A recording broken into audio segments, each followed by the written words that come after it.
ลมงี้เป็นไงครับลมงี้ลมเบาครับเบาไปหน่อยนึงนะเบาไปนิดนึงเหรอแล้วแรงกว่านี้หักปะวันนี้ไม่ได้แล้วครับ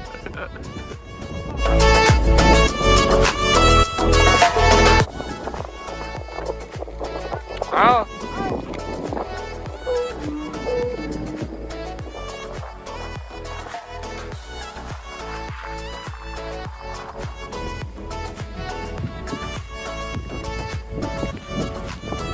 ไหวเปล่ายังไม่ตื่น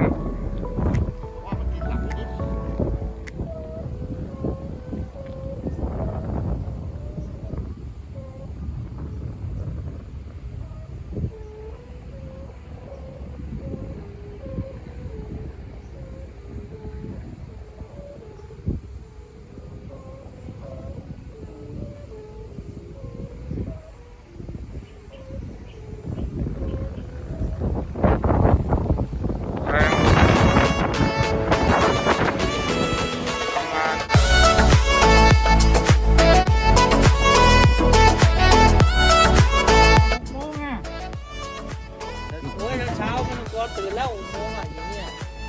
วันนี้ผมมายังไม่เจ็บเลยเอาอะไรไปด้วยวะน่ะโอ้ไปเว้ย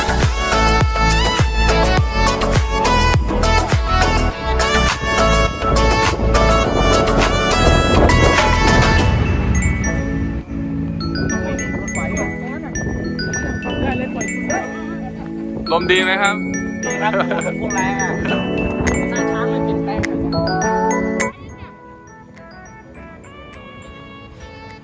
เอา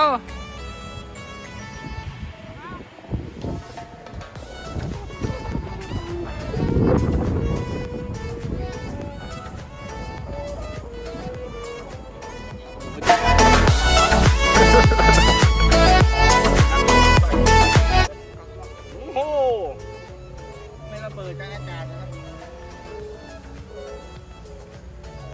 ครับอย่างนี้